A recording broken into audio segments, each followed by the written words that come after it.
Hey everyone, on this edition of the Michele Tafoya podcast, I have three stories I want to share. One is about something that's going on in a school in New York that could very well be going on in your school. In fact, I've heard about this at a number of places across the country, and it's a little disturbing. You're going to want to know about it. Secondly, a tragic story about a young man who took his own life because he was being extorted by people who claimed to have pictures of him naked. This is tragic and sad and awful, and we need to nip this one out. We cannot have this going on. Welcome to the Michele Tafoya podcast. Well, as I said, there are some stories in the news that I just can't ignore, and I want to talk to you about them, give you my thoughts on them, and you may not have even heard them. And maybe you heard headlines. I'm going to get a little bit deeper into them. They're all disturbing in their own right, and so is much of the world. But I want to talk about them from what we could do about it perspective. But first, what can you do about your skin? Genucel.com is where you can go to find this outrageously wonderful skincare formulation that's made right here in the United States. Don't just take it from me. Look, I use their cleanser. I use their stem cell deep firming serum with the stem cell technology, which totally rejuvenates my skin. I'm going to read you a couple other testimonials because it's not just me. There is Sarah in Riva, Maryland. I love these products. I've had several people comment on how I must feel better based solely on the appearance of my face.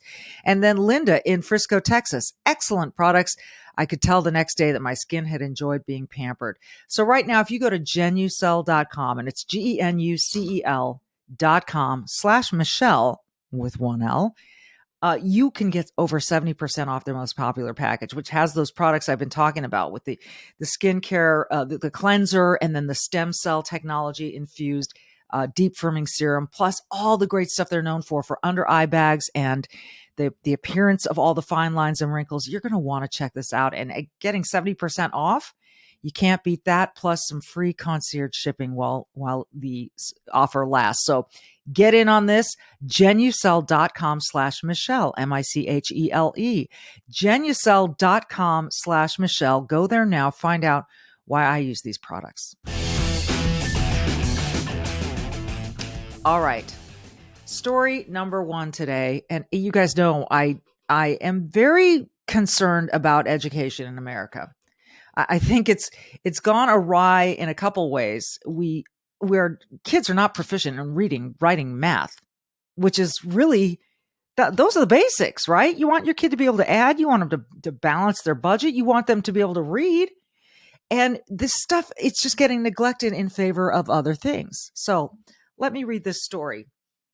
Parents at the progressive Waldorf School of Garden City, Long Island, are angry, and some are threatening to pull their kids out of school because of new mandatory sex education for fifth graders. Let's start there. I don't think sex education was brought into curriculum until I was in middle school, like 7th, 8th grade. Fifth graders? We're talking about 10, 11-year-olds. Okay, and this is mandatory sex ed for fifth graders that teaches, among other things, you might want to get small ears out of the room, oral and anal sex and masturbation with illustrations. Part of the new sex ed curriculum, which originated with Unitarian Universalist Church and is called Our Whole Lives, OWL for short, Our Whole Lives, was just formally announced to Waldorf parents in March by the school. It includes a controversial book called It's Perfectly Normal that has been around since the early aughts, but which parents say was originally meant for older kids, but contains material too graphic for fifth graders. If you're on Twitter, you may have seen someone reading from this book. It's perfectly natural. It's perfectly normal. And there's one gentleman who we've had on this show who was reading it to a school board, and they made him stop reading. And he said, "Did I say something wrong? I'm reading from this. You don't want to hear it," because it's that uncomfortable to hear someone read. And yet, this is a book in mandatory sex ed in fifth grade at this school. It made me physically nauseous, one mother told the New York Post, from which I'm reading. There's a whole page on contraception and vaginal and anal sex, and more about how it's perfectly normal. This is clearly agenda pushing and it's so outrageous, unquote. This is one of the moms. The Waldorf schools are based on the teachings of Rudolf Steiner, the 19th century Austrian philosopher and teacher who believed more in experiential and gentle teachings rather than disciplined pedagogy. Okay, they show the book here in the article. Whew. Chapter 15, perfectly normal, masturbation. I don't even want to read this because I'm just not comfortable, but I want to tell you that I'm looking at it and I don't want to read it to you. And that there are pictures of a young lady and a young man both masturbating.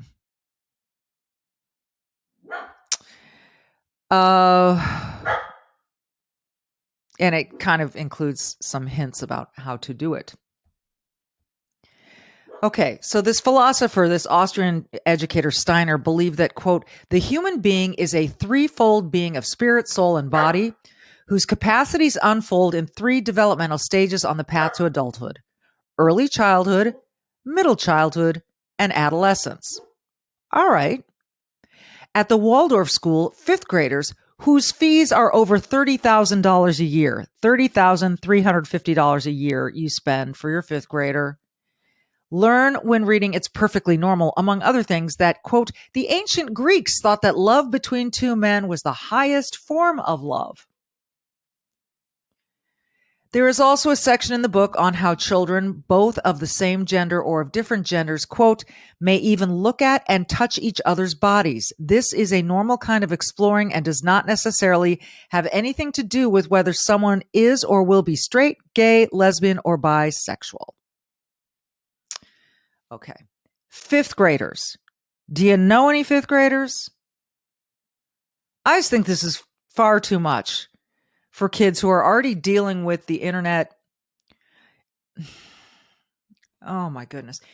How did we all find out about sex without this book? How did we all learn about how to get pregnant without this book? Somehow, generations and generations and generations of human flourishing have occurred without this book. So why do we need this book? All right, let me continue. 5 parents spoke to the Post about the new sex ed curriculum and asked that they not be identified, as they said some parents have been, quote, intimidated and threatened with being labeled as, quote, against diversity for speaking up.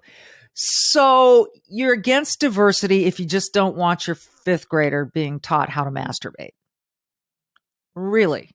Again, this is how they shut you up. They call you a name. They call you a bigot.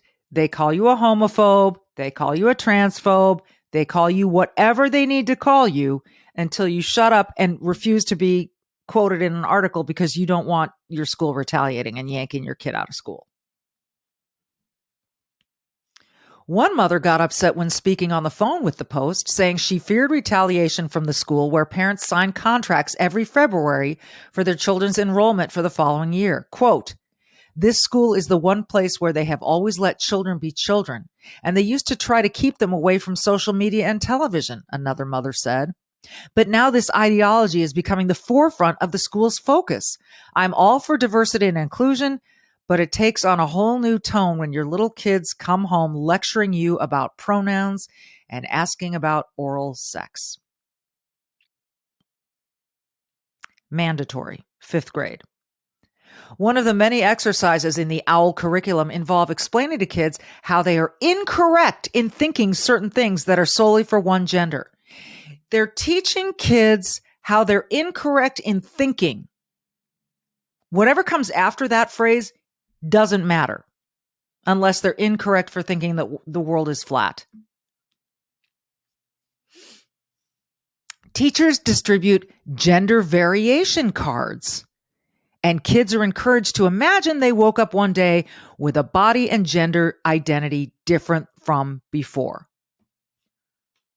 For what purpose? What problem are we trying to solve here? What's the point of doing that? Okay, I want you to wake up tomorrow and you imagine you're a boy. Okay. Why? I'm not. I know boys. I'm sure they've come up with a very good reason why. Parents requested a town hall at the school last month, but said they were put off by the, quote, evasive and, quote, gaslighting responses by the administrators and faculty, several told the Post. Here's another quote from a parent.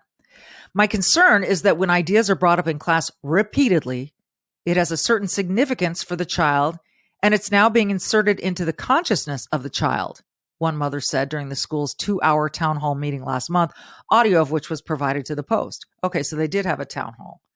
She said her 10-year-old is being forced to learn about masturbation after not hearing about it before, and it's having an impact on how she thinks.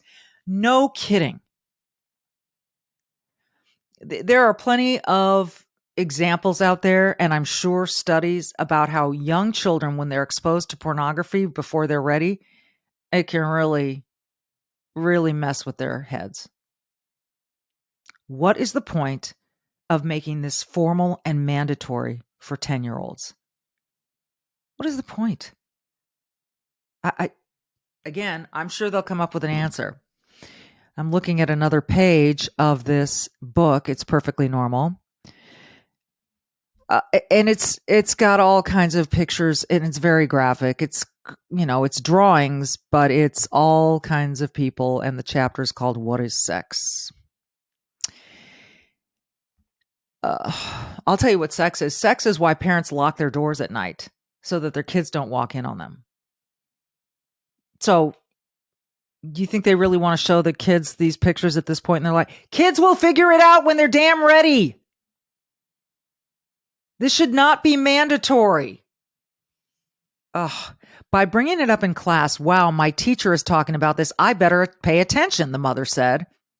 And she goes on talking about her daughter. Her play has changed. Her thoughts have changed. It's changed who she was as a person, as a 10-year-old.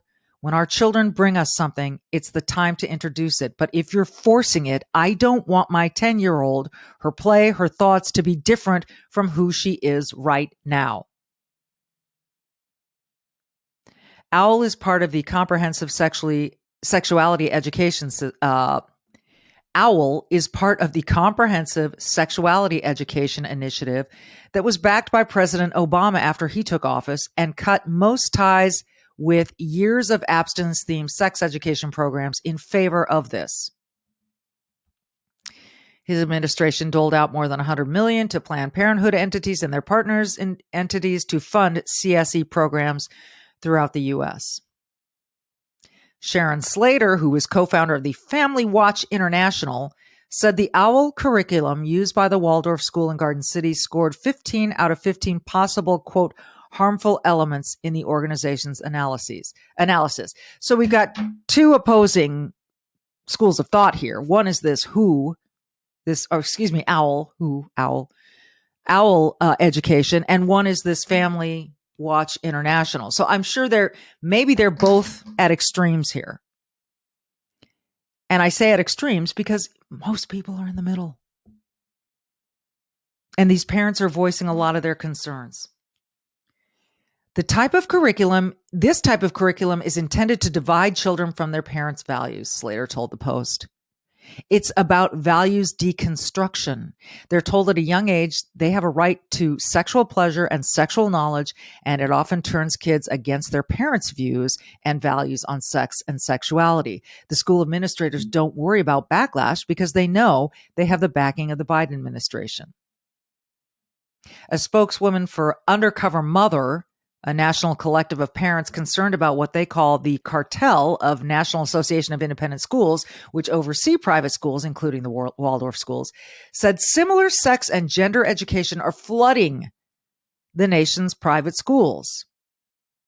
Quote, the tentacles of NAIS, again, that's the National Association of Independent Schools, are in school, and they are obfuscating, gaslighting, and hiding their involvement, their oversight of private schools, she said. Parents have no idea why they're doing these things. They can't pinpoint where it's coming from on purpose. Schools are no longer in the business of education. They're in the business of destabilizing kids and making them think of their genitalia all day, and they're hiring activist teachers to go along with it. A Waldorf school administrator in Garden City referred the post to the school's spokesman, who did not respond to specific questions, but emailed a statement from Kelly O'Halligan, a faculty chair at the school, who the parents the post spoke to say is leading the push for the new sex education at the school. Quote, "The book in question is an optional, supplementary resource for parents that has never been used in the classroom," O'Halligan said in the email. "All of our curriculum is thoroughly selected, and we welcome collaboration with parents to continue delivering an inclusive and age-appropriate education for our students. We are a school that teaches our students to value the differences in individuals, and we recognize that there is strength and wisdom in our diversity." The list of trustees of the school is not visible on the Waldorf school website, where it apparently once was. Really? Quote, "The list of trustees are getting scrubbed from school websites because we're doing deep dives on each trustee to see if they're working on behalf of the institution or if they have another allegiance," the undercover mother spokeswoman said. Scrubbing school websites to hide certain information is now being done all over the country. And that is story number one. And I bring it up because I've seen a little boy read to a school board from one of these books. I've seen a pastor read to a school board from one of these books. And every time they are told, okay, enough. Because they're uncomfortable. Because this is not stuff for that kind of environment. And I would argue not stuff for the classroom environment. 5th grade is too early. Now, some parents may say, no, I'm teaching my kid when they're 3. That's you at your home. You do you in your home. But honor and respect what everyone else chooses to do in their homes.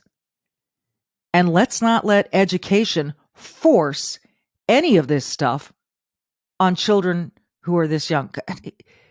Kids figure it out. They don't need schools and teachers to help them figure it out. All right, that's enough about that one. Let's move on. I'm going to go to kind of a sad story here, but I think it's important to hear about. And then we'll end with something a little lighter, depending on your point of view. So there's this Democrat Republican in South Carolina, and his name is Brandon Guffey, and his son killed himself. And about a month after his son killed himself, this representative, Guffey, got a disgraceful message sent to him from people they are labeling as sextortionists. So like an extortionist, but a sextortionist. So they sent this lawmaker a message gloating that they drove his teenage son to suicide while threatening to release nude photos and demanding more money. Now, this state rep, and my heart goes out to him, he's 54 years old. He told CNN that he got the Instagram message on the day his son Gavin would have turned 18. And less than a month after he found his son dead last year at their family home in Rock Hill, South Carolina. Here's Brandon Guffey. He says, "It said, 'Did I tell you your son begged for his life?' with a laughing face emoji."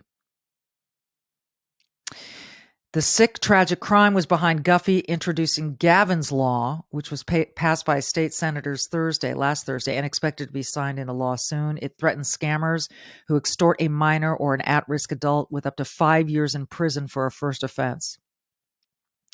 Guffey, this lawmaker, said he had no idea his son, who was a recent high school graduate, had his whole life ahead of him, was being blackmailed when he found him dead in the bathroom last July after hearing the loud thump of his body hitting the floor after he shot himself. "My initial thought was, this is my fault. I left the gun out," he said, adding he will never forget the pain of realizing his son died by suicide.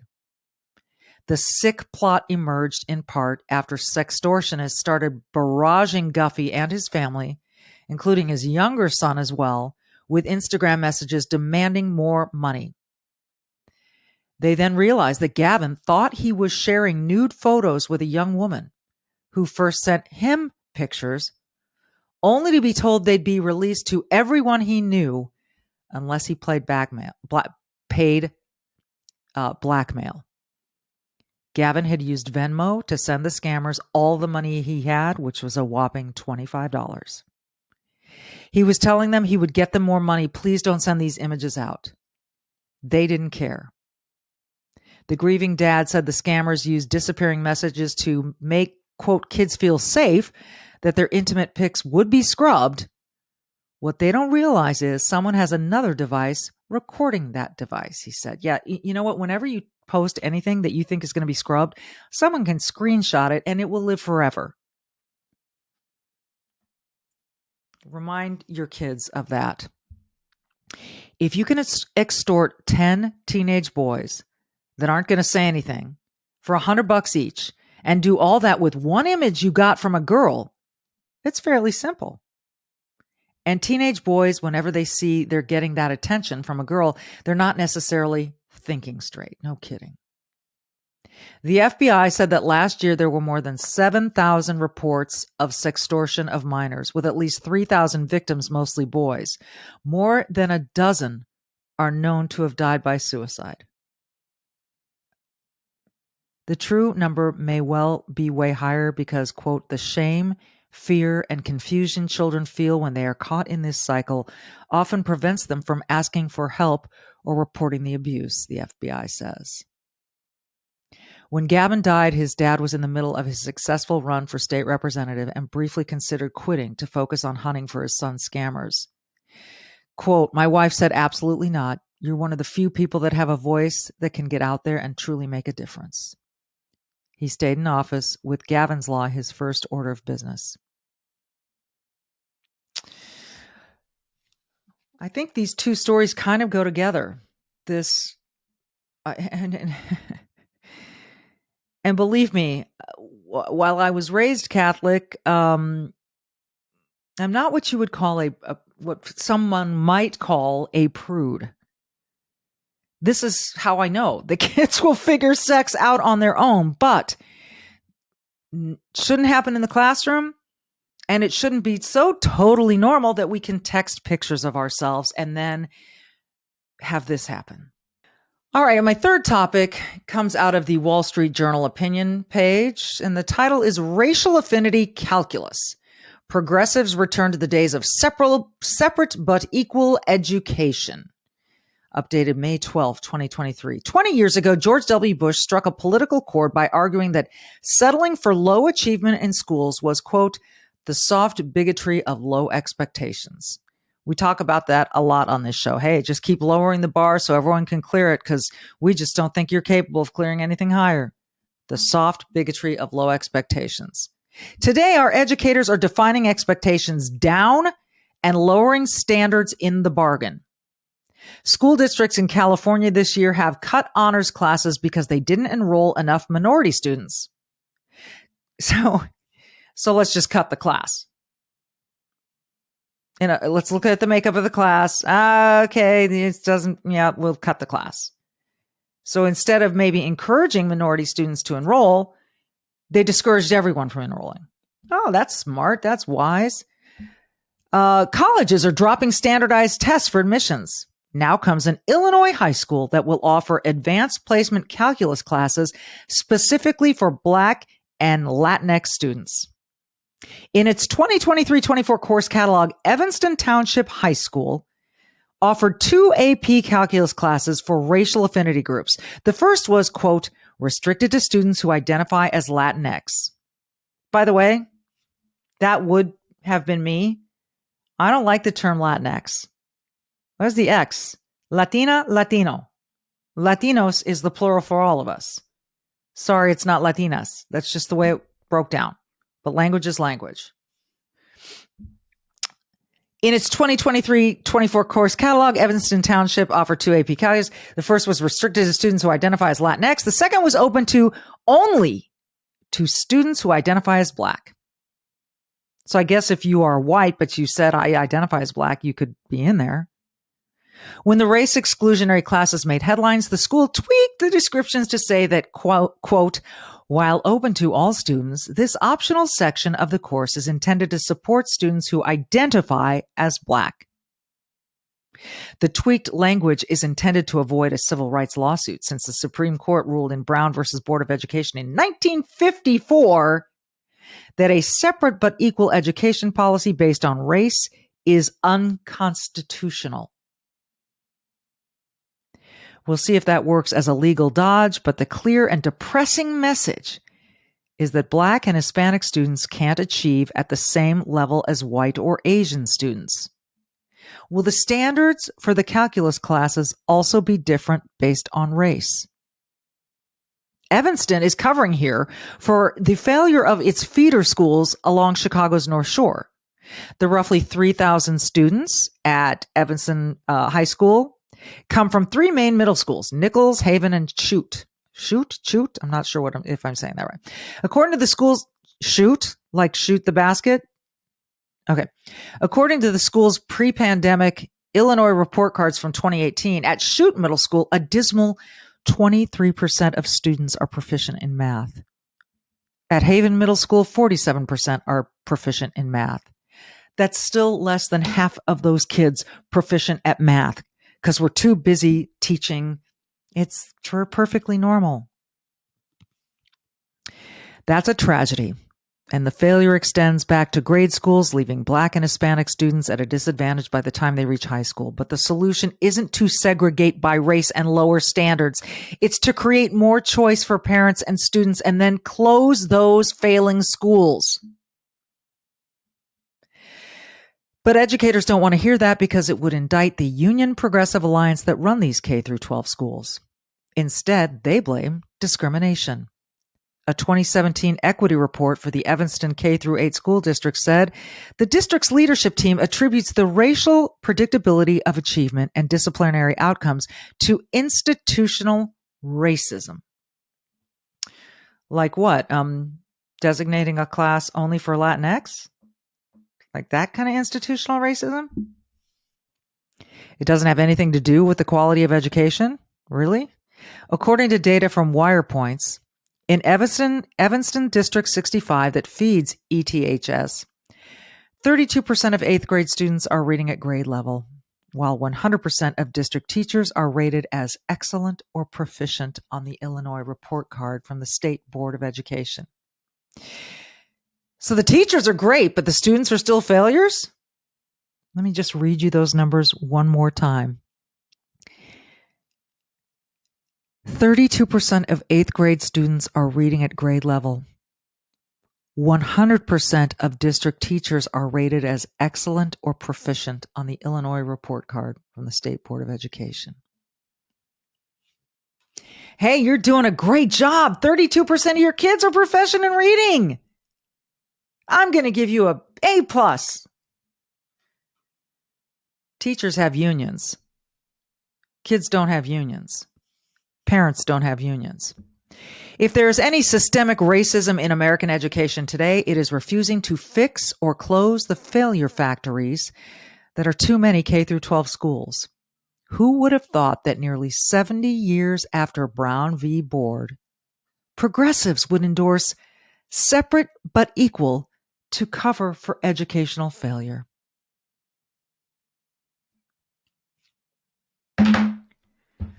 You ask yourself why I spend so much time talking about school choice and education, and this is just one story.